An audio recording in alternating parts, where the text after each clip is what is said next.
আসসালামু আলাইকুম ওয়া রাহমাতুল্লাহি ওয়া বারাকাতুহু। কি অবস্থা ভাই, ভালো আছেন? এই তো ভাই আছি মোটামুটি ভালো। আহ, কতদিন হলো আপনি এই সৌদি আরবের মাটিতে আসছেন? ভাই 3 মাস 10-15 দিন হয়েছে আইছি ভাই। আচ্ছা, 3 মাস 10-15 দিন। একামাকা ফেলা হয়েছে? না ভাই আঁকামাখা পেলে তো হয় নাই। আপনি কি কাজ দিবে বইলা দালালে আনছে? ভাই বলছে তো ফ্যাক্টরি ওয়ার্কার, 1200 টাকা বেতন, খাওয়া দাওয়া কোম্পানি সব কিছু এরকম বলছে। দেওয়ার পরে কোনো কিছুই পাই নাই ভাই, কোম্পানিও পাই নাই। খাওয়া দাওয়া যাব নিজে, নিজে রুম ভাড়া করিয়া থাকতাছি। খাওয়া তো পরের কথা, রুম ভাড়া কিন্তু নিজের, এইভাবে থাকতাছি ভাই। আসলে ভাই, এই ভাইয়ের যে কথাটা শুনছেন ঠিক এরকমই আমাদের বর্তমান প্রবাসীগুলোর। ভাই একজন ভুক্তভোগী, আমি নিজেও একজন ভুক্তভোগী। ভাই আপনি কত লাখ টাকা দিয়ে আসছেন বাংলাদেশ থেকে? ভাই 5 লাখ টাকা দিয়ে আসছি। ভাই 5 লাখ টাকা দিয়ে আসছে আমাদের দেশ থেকে।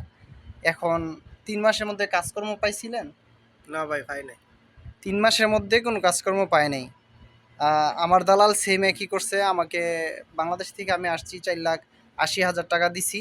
তারপরে আমাকে 30,000 টাকা ব্যাক দিছিল যে তুমি 1 মাসের বেতন মনে করো তোমারে দিলাম, বা সাথে তুমি এগুলো রিয়াল নিয়ে যেতে পারো। কিন্তু পরবর্তীতে দেখা গেছে আমার টোটাল খরচ হয়েছে 5 লাখ টাকা। সব কিছু মিলে আমার 5 লাখ টাকা খরচ হয়েছে। তো ভাই সেম এই জিনিসটাই হইছে। আচ্ছা ভাই, আমি তো আসছি ৫ মাস আগে। আপনি কি কখনো খবরে শুনেন নাই বা কেউ আপনাকে মানা করে নাই সৌদি আরব সম্পর্কে?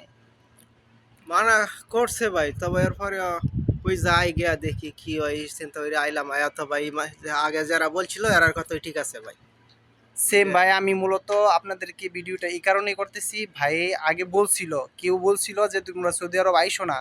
এই না আসার কারণটা হচ্ছে এখানের অবস্থা তেমন ভালো না।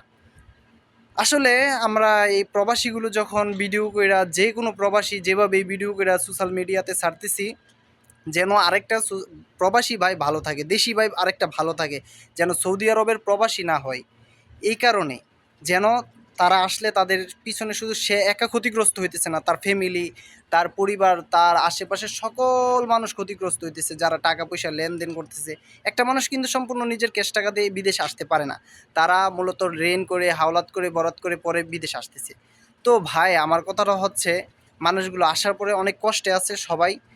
আমিও নিজে সহকারে কষ্টে আছি আলহামদুলিল্লাহ। তারপরে এই কারণে বলতেছি ভাই আলহামদুলিল্লাহ, আল্লাহর নিয়ামতের কথা সর্বাবস্থায় আদায় করতে হয়। আল্লাহ যে বাঁচায় রাখছে আলহামদুলিল্লাহ। তবে আমার সবচেয়ে বড় কথা হচ্ছে ভাই, যারাই সৌদি আরব আসতে চাচ্ছেন, আমার এই ভিডিওটা যদি আশেপাশে যেখানেই দেখেন, যার কাছেই দেখেন, যেভাবেই শুনতে পান, শুধু একিন রাখেন, বিশ্বাস রাখেন, রাইখে সেরা আপনারা আসবেন না, সৌদি আরবে আসবেন না। কারণ সৌদি আরবে যদি আপনার মা কিংবা বাবা কিংবা ভাই যেই থাকুক, আপনজন, যদি বলছে তোর জন্য কাজ রেডি, তারপর আপনারা বিশ্বাস করবেন না, সৌদি আরবে আসবেন না। সৌদি আরবের পরিস্থিতি অনেক খারাপ এবং অনেক অনেক বেহাল দশা এখানে।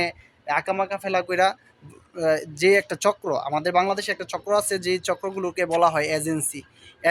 এজেন্সি থেকে আরেকটা চক্র আছে, ওইটাকে বলা হয় দালাল। এই দালাল যে জিনিসটা, তারা বাঙালি মানুষগুলোকে এনে এভাবে বিভিন্ন অবস্থায় ফেলাই দিতেছে, যার কারণে আমাদের এই অবস্থা আর কি। এখানে আরেক চাচা আসছে, একটু চাচার সাথে কথা বলা দেখি। চাচা, আপনি কি বাঙালি? আপনার কি অবস্থা? এখানে কত বছর যাবত আছে? আমি আসলে প্রায় 26 বছরের মতন আছি। 26 বছর যে আছেন, ওই অবস্থায় কি বর্তমান পরিস্থিতি ভালো না খারাপ? বর্তমান পরিস্থিতি খুবই খারাপ। আগে তো মোটামুটি যাচ্ছিল, এখন আসলে বহু মানুষ বেকার। হ্যাঁ, মানুষের কাজকর্ম নাই, মানুষ খুব কষ্টে আছে সৌদি আরবে। এটার জন্য আপনি দায়ী কাকে দিবেন বা কি আসল বিষয়, এটার জন্য কি সমস্যা হইতে পারে? এটার জন্য সমস্যা বলতে আসলে উম, মানুষ তো নিজের ইচ্ছে আসে, ঠিক আছে। মানুষ আসলে আসলে বাঙালি যারা, আমরা বাঙালি ভাই যারা আছি, এরা তো জানে না যে সৌদি আরবের পরিস্থিতি, যার কারণে আসতেছে। এখন তো মোবাইলের যুগ, যেহেতু টিকটক সবাই হইতেছে। হ্যাঁ, আশা করি আপনারা না আসাই ভালো, কারণ পরিস্থিতি খুবই খারাপ এই দেশে, এটাই। যাক আলহামদুলিল্লাহ, চাচা থেকে কথাটা শুনে অনেক ভালো লাগতেছে যে চাচা 26 বছর যাবত আসার পরেও চাচা একই কথা বলতেছে যে ভাই আপনারা আইসেন না, বর্তমান পরিস্থিতিটা খারাপ।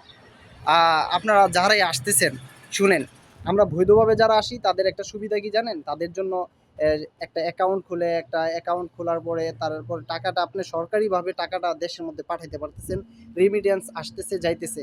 কিন্তু আপনি যখন অবৈধভাবে থাকেন আপনার টাকার রেটটাও কমে যায়। আপনি পাঠানোর সময় পাঠাবেন, সাপোজ যদি রেট থাকে আপনার ৩৫ টাকা, আপনি পাইতেছেন ৩১ টাকা, ৩০ টাকা। আবার যখন আপনি দেশ থেকে আনতে যাবেন, আপনি যখন অ্যাকাউন্ট ছাড়া আনবেন তখন আপনার সেম এই প্রক্রিয়াটাই চলে। আনার সময় আবার আপনার রেট হয়ে যাবে ৩৫ টাকা, দেওয়ার সময় হয়ে যাবে ৩১ টাকা। আর বিশেষ করে এইভাবে দিলে আমাদের দেশের কোনো লাভ নেই, আমাদের সরকারের কোনো লাভ নাই। কারণ আমাদের যে শ্রমিকগুলো টাকা পাঠায় যদি আমাদের দেশের জন্যই লাভ না হয়, এই কী ফায়দাটা, কী লাভটা বলেন? আমরা এই দেশে এই সৌদি আরব প্রবাসে খাইটা। বিশেষ করে আমি আপনার যারা এই ভিডিওটা দেখবেন, আমি তাদের কাছে আকুল আবেদন করব, এই সৌদি আরবের মধ্যে প্রবাসের জন্য কেউ আসবেন না, হজ উমরার জন্য আসবেন। আর আপনারা যে দালাল চক্রগুলো আমার এই ভিডিওটা দেখবেন তারা একটু সতর্ক থাকবেন, সাবধান থাকবেন, তাদের জন্য এই ভিডিওটা আরও কঠিন হয়ে যাবে। আপনারা এই দেশের মধ্যে আর কোনো শ্রমিক, কোনো আমার বাঙালি ভাইদেরকে এই দেশে পাঠাবেন না শুধু মিথ্যা কথা বলে, মিথ্যা আশ্বাস দিয়ে সৌদি আরব পাঠাবেন না। আপনারা হুঁশিয়ার থাকেন। পরবর্তীতে আমি আমার আমার যদি আকামা এবং কাফেলা না হয়, তারপর আমি অবশ্যই আমার এজেন্সি, আমার এই বিএমইটি কার্ডের আরএল নাম্বার এবং আমার যে ডকুমেন্টসগুলো আছে এগুলো আমি শো করে আপনাদেরকে একটা ভিডিও ছাড়বো। এবং আমি অবশ্যই আমার সম্পর্কে সব কিছু দেখাবো। তার মধ্যে যে প্রবাসী ভাইগুলো আছে আমার আশেপাশে, এগুলো অবশ্যই আপনাদেরকে প্রবাসী ভাইদেরকে নিয়েই আমার চ্যানেল, আপনি জানেন আমার চ্যানেলটা হচ্ছে প্রবাসী ভাইদেরকে নিয়েই।